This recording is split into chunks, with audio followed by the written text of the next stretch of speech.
Stories help people move forward. You can tell a lot of stories like, oh, this happened to me. Oh, I remember when we were showing the property and we realized that next door was a nudist colony.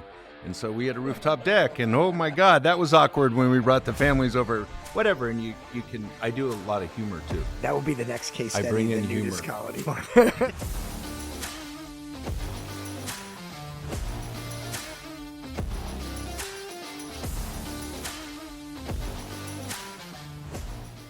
Welcome back to the CashFlow podcast. I'm your host, Jason Yoss. Here today I have a special guest, one of San Diego's finest, Jim McInerney. Jim. Thank you. Thanks for being on.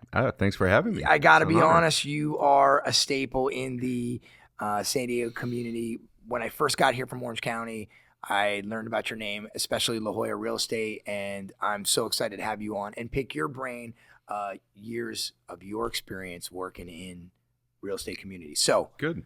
Without further ado, Jim McInerney Real Estate, about 24 years in the business. Is that correct? Yep, been 24 years this month. Awesome. May 2001, as I remember. And with all the things that you could have done in the real estate sphere, you know, I understand that you focus on development. Why that? Why not Tom and Susie's first home, or why not, you know, commercial leasing? Why that? I don't know what it sparked. You know, probably 15 years ago, I met my first flipper. I didn't know what flipping was here in San Diego. I met a flipper in Carlsbad. And it was this opportunity to create stuff through real estate, right? And I am sort of an artist, musician. I like being creative. So that drew me to remodeling and fixing things up and changing the paint color and changing the tile and the bathrooms and the view and the windows and all that. So I was drawn towards that, I think, from a creative aspect originally. And then from a business sense, it started just making sense for me to work with builders, developers, flippers. Not all agents can do it. Sure. It's a tricky arena to play in. And then fortunately, I had success with it, and I was able to take it up to the luxury market, and it's been fantastic. Talk to me about philosophy. Obviously, flipping and development is totally different than, like we said, Tom and Susie's first home. So what kind of real estate philosophy are you bringing to the table for your clients as you approach each deal? Well, it depends on the client, right? So it depends on, like, is this their first time investing? Are they investing by themselves? Are they part of an LLC? What is their goals and objectives? Because their goals and objectives may be different than what I see with the property. Right. But basically, where I am now in my niche of luxury rehab and new construction along the coast is a long-term, multi-year outlook for the property, as opposed to flipping, which is an in and out, quick, watching every single day, every single expense, every single cost, and you want to get in and out and back on the market. These are longer term deals that sometimes require a lot of extra permitting, coastal, civil engineering. I've figured out where to identify how to add values to properties. Right. That's where my value is. Do you feel that risk tolerance, especially from the client, plays a large factor in this type of arena? Absolutely. Do you have clients who they think they can tolerate it, but they don't? And how do you handle those type of situations? Well, normally if I think they're coming into a luxury space, let's say La Jolla, for example, I would ask them about their past development deals and what they've done. A lot of people are delusional on how easy it might be. And especially at a higher, more expensive level, everything is exponentially more expensive. Right. Holding costs, especially. So it depends on the client. I really have to interview the client and see. I'm now at a point where I'm working with a lot of repeat clients. I know exactly what they're kind of looking for and how they operate. And so I'll tailor the team that I bring in on that deal to that client, like the architect or the civil or the landscape architect, depending on sometimes the personality or the risk tolerance. Right. Most people can't do it. Yeah. Most people can't sleep at night. Most people are worried. Most people are worried and can't do it, to be honest. It's a rare breed to be able to hang in a deal for 4 years of your life. And that's the difference between a flipper trying to get out That's in an 90 11th days, of right? your life, if I'm guessing. Look, you have a wealth of experience, but talk to me about mentorship, coaching. Like, what or who have you used to help make sure that you don't make the same mistake twice? Who have you turned to help fast track your ability to be successful? So I guess there's two answers to that. One, on a real estate side, I learned a lot from Mike Ferry, and I learned a lot from Tom Ferry, and I learned a lot from some other coaches that I met through those organizations over the year from a real estate coaching of the transactional side. Right. The mentors as far as rehab and new construction would be PGI, which was a big flip company back in the day here. CT Homes was a major influence. Than Merrill and the Sajan brothers. Yeah. Upward Trend. There's been so many. Dean Welsh was a big influence. J.D. Sajan was definitely a big influence. Guys that had done, hundreds. And they give you those great lessons, those one-liners, like, whatever they are. And over time, you get 30 or 40 of them, and you're somewhat insulated. Yeah. But there's a lot of hard mistakes. There's a lot of learning. And even the best, we make big mistakes sometimes. It happens. Let's transition to that. I mean, people want to see how you've put together certain deals. You've had tons of wins, and maybe you'll feel comfortable talking about maybe ones that could have gone better. So I want to open up to you. Do we have a win or a loss that we'd like to talk about that we can talk about? Sure. We can talk about anything. Let's talk about a loss. You want to talk about a loss? I would love to. Yeah, because I think people tend to showcase how great everything was. Right. And that's not reality. We learn from our losses. I mean, that's where most of my growth has come from. When I got kicked in the teeth, I'm like, I'm not going to do that again. Let's see. So there was one where a property came up, and this was probably back in 2016 in La Jolla. And it was on what I consider one of the best streets, the Street of Dreams, Camino de la Costa. Okay, Camino de la Costa, yeah. And there's the oceanfront side and the non-oceanfront side. This was the non-oceanfront side. It was an old original 1972 house. And we were able to purchase it at $2.6 million. Wow, all right. Which was one of the lowest purchases for those 80 homes or so. Even on the non-ocean side? Yep. Yeah. And it had an empty city lot across on the ocean side, kind of catty corner or whatever the expression is. So you had a view corridor of the ocean. Wonderful. And you'd always have it. So I was like, this is a no-brainer. This is going to work. So anyhow, bought it at $2.6 million, had about a $650,000 estimated rehab.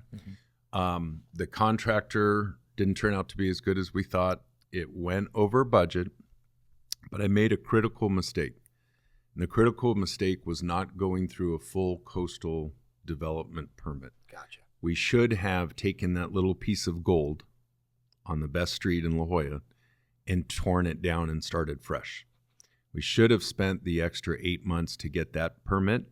Instead, we did what's called a coastal exemption, where you're only allowed to add 10% of the existing square footage, which was about 3,700 square feet, so we could add 370 feet. Not a lot. It was good, but we were still stuck with the original box, the same envelope, the old dated lower narrow hallways, lower ceilings. Right. That was mistake number one. Mistake number two was not adjoining the garage. There was a detached garage, and I didn't realize in my thinking that when people are paying $4 million, or 4.4 is what I expected us to get back out, right? They want the garage attached. Sure. most people's brains cannot function in a multi-million-dollar house if the garage is not attached to the house. They think the house isn't finished or that you're playing a prank on them, hidden cameras. Right. So the garage not being attached. The other thing was we were at the end of this wonderful street where Camino de la Costa is on one side and La Jolla Boulevard's on the other. But the entrance into the property, you actually entered from La Jolla Boulevard and drove into this motor court. I didn't realize that either, that to get the premium on the premium street, you need to pull in the garage. Premium street. Even though you have the address. Yep. So the perception Wow. was this kind of like the stepchild.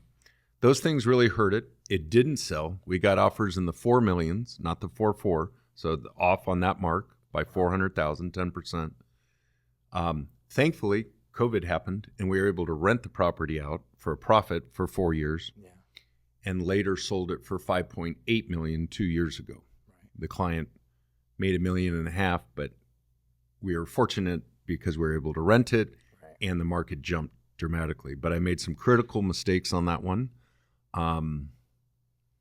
that you learn from. Right. Like, I will not look at $5 million houses with detached garages and not say that's going to be an issue. That is going to be an issue. And where you pull in to your street is an issue. Yeah. The perception. So learn some stuff on that one. What was what is, if you redid it and let's say you tore it down, you went to the full coastal commission, what would have been the asking or the final I think you would have been at, you probably would have spent an extra $140,000 with carrying costs and permitting, and I think your upside would have been $750,000. So you would have been into the 5 millions, and it would have sold quicker because it was modern in its design, and you started with a fresh slate. Yeah, everything's beautiful and brand new. It's hard sometimes, but looking back, that was a first-time investor. The idea of going through coastal sounded scary. Right. He was looking at all the costs. We took a contractor at the lowest number, not the best contractor. Sure. Another mistake. And his risk tolerance was, lower. But I should have held my ground knowing, every blue moon you come across one that it has to be torn down. Right. And you have to go through it to maximize the value. Does the knowledge of working in that next tier, that $4 to $10 million space, is that also play a huge factor in it when talking about doing a flip or a remodel? There's a lot of those you see in the $800 to $2 million range. Is it a whole nother ballpark, like you had mentioned, the garage? Yes, it's a whole nother ballpark. You start getting into what are the neighbors doing? What are their plans? What trees are involved in the view? What easements potentially are coming down? There's so much that can go into the upper levels. Everything gets much more expensive. I mean, the cost of materials isn't dramatically different. Okay. It's more expensive in a $5 million house than an $800,000 house, but there's such a bigger margin for profit, but there's also a big margin for mistakes. Correct. So that's where it really weeds out a lot of people. You brought something up, and I just want you to touch on it because not many people understand what it's like and how scary it can be to deal with the Coastal Commission. How often do they meet, and what is it like to actually put a full set of plans in front of them? Yeah. Well, it depends on the property, right? So we're getting approval on Coastal on 2 lots in La Jolla now. Okay. The lots are flat. There's no historical significance to the property. There's no historical trees. You can access it easily from an alleyway. So that was easy because you got a big flat square. Right. We have another property that's down in a canyon with wet soil and shifty soil, bad soil, which is going to require caissons, a lot of caissons that go very deep. Right. That is a whole nother layer of engineering that doesn't exist on that other parcel that's just flat and simple. Sure. So it depends on the property. But you can get hung up in coastal for various reasons. Yeah. Somebody on the board, has a personal issue with the design. One of the neighbors objects and starts a rally campaign against it. It was horrible during COVID.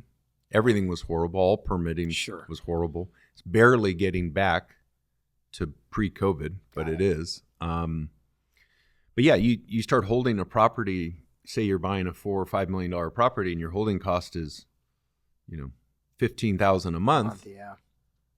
Just in that, it can start getting you. And so if the Coastal Commission says, "Hey, come back, we want to look at some more renderings. Please come back in our June meeting 4 months from now," you got 4 more months of holding. Wow. Now, once you get the coastal, then you have the gold. Yeah. Right? Then you're in charge. And the coastal permit typically is good for 3 years. Okay. And then you can extend it, normally up to a year. So really you're kind of good for 4 years once you get it. But it's a lot of value to have one in hand. And it goes without saying, if you're going to do any kind of development, whether I think it's within a mile of the coastline, that you're going to have to bring them in, you need to be working with someone who actually has been through this war before, been through this process, or you're going to feel it. It is a good thing to bring in somebody that's been through it, yes.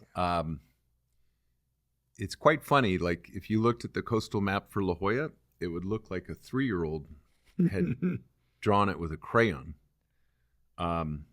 It's very unclear. It's not exact. Right. It takes major roads, and then it jags back in and jags back out. So the idea that anything within a mile is coastal is not true. Wow. Okay. There can be properties that are way deeper that are in coastal and way closer that are not. Wow. It's totally random, totally subjective, and again, looks like a 3-year-old drew it. So even that has been subject to a lot of controversy of whether the map that is publicly recorded, how accurate it really is. Right. Because it just will have a big line coming down a major street. You can't tell whether it's on the east or west side of the street. That's a great point. That's a great point.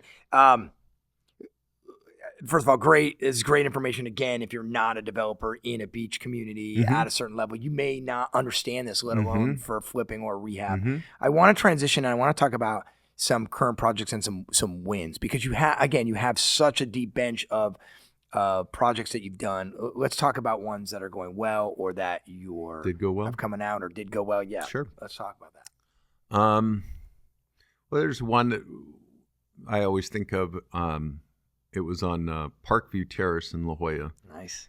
And there were about 6 homes that bordered the canyon of Kate Sessions, which is 80 acres of open space looking south. And I knew all these homes. I grew up in that neighborhood, so I was very familiar with this little chunk.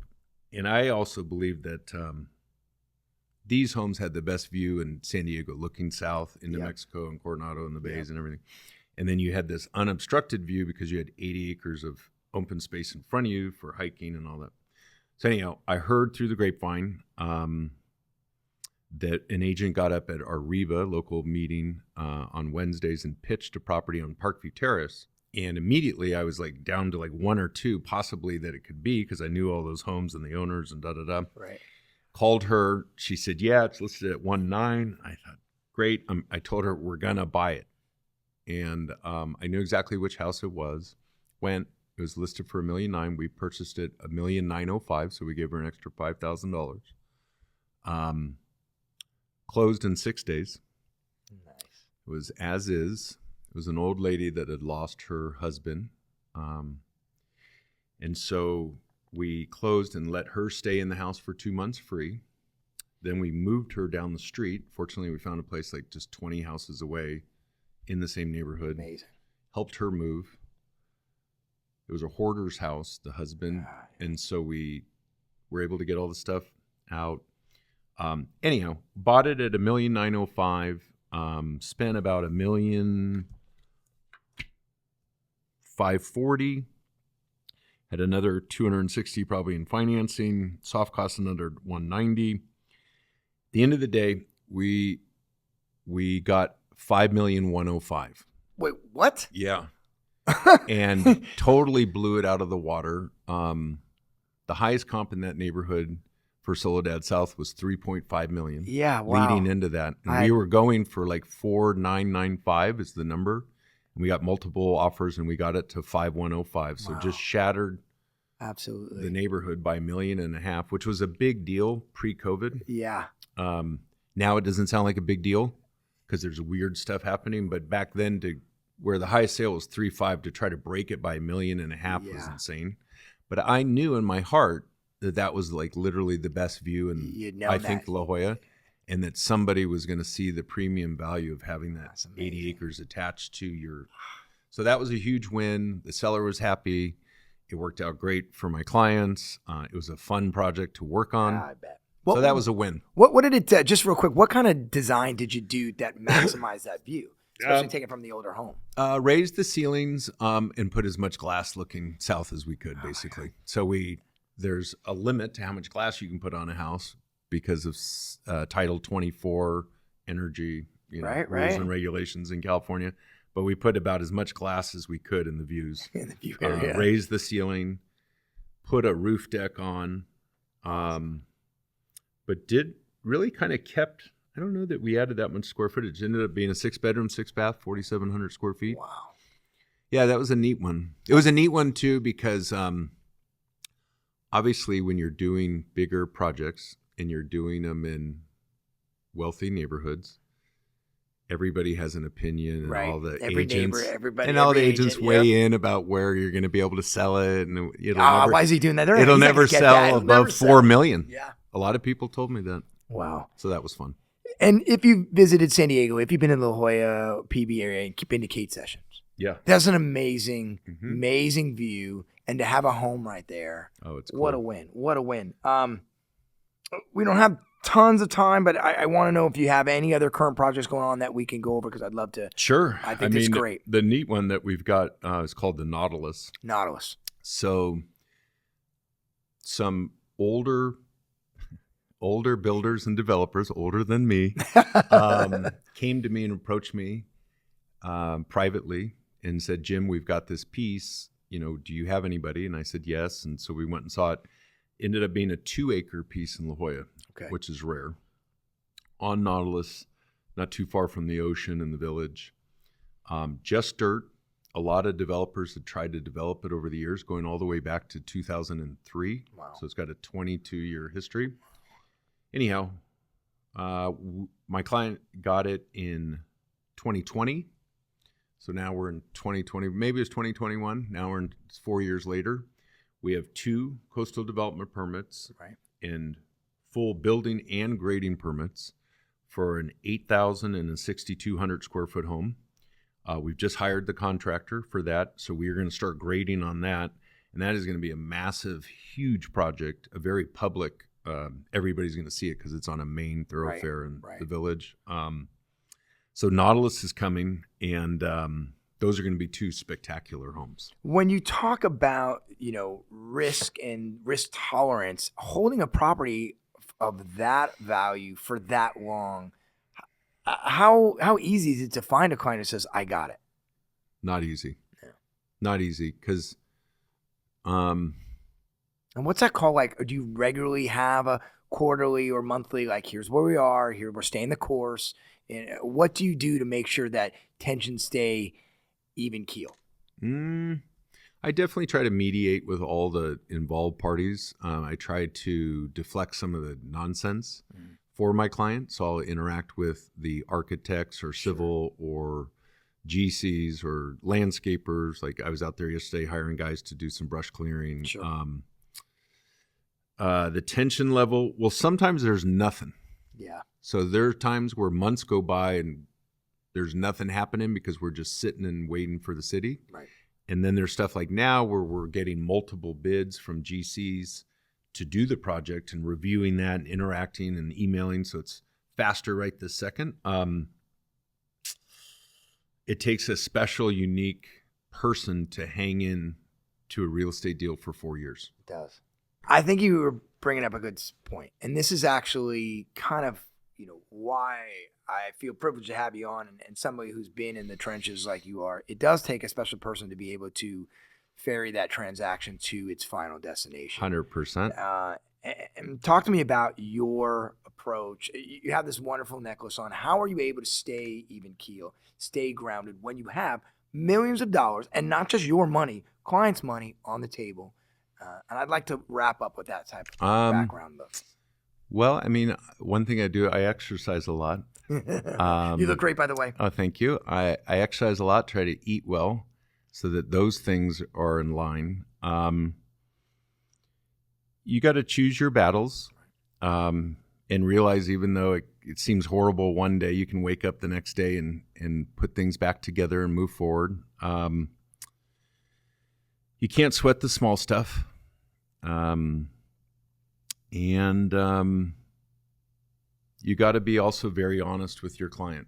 Okay. You got to, like, I'm going to have to call my client. I just went by one of the projects and I saw the tile they put in the bathroom and it's horrible. It's depressing. It's ugly. It's horrible green. And I'm going to have to call them and say, we got to think about ripping this all out and starting fresh. Yeah. I don't know what you were thinking. So it's a good question, how to keep everybody's emotion and keep everybody. You're always trying to get to the shiny apple. Right. Yeah. So the shiny apple is this beautiful home that we've created renderings, and they're just gorgeous, sparkling pools and cabanas, and a $20 million estate. Yeah. Keep that going and in their focus.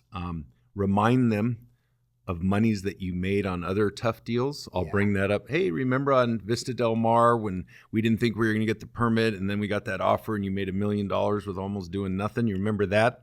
Okay, be quiet for a second. I got work to do. I'm just kidding. That experience is amazing. That in and of itself it's great to have those in the bag to be able to say that. Mindset is everything in what we do. It is.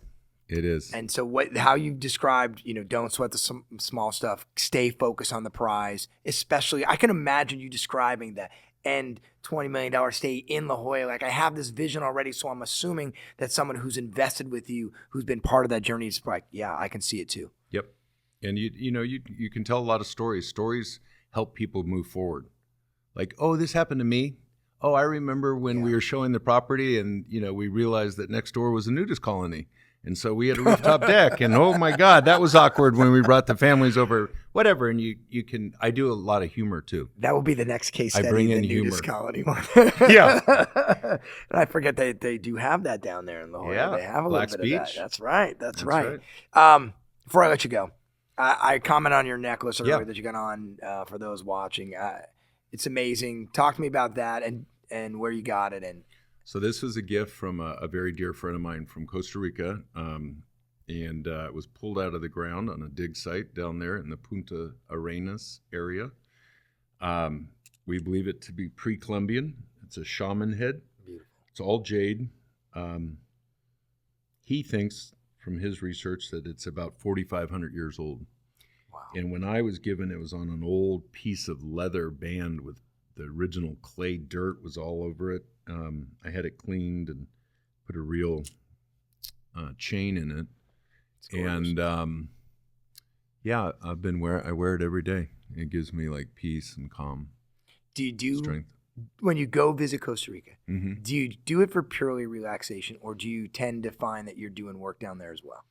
Well, I ended up investing in a property with this guy from 20 years ago, and we're doing a project together. So for me now, it's fun, it's business. I'm taking what I know with development, and I'm doing it in the jungle, where there's no coastal commission, by the way. I love it. And you can do whatever you want, whenever you want.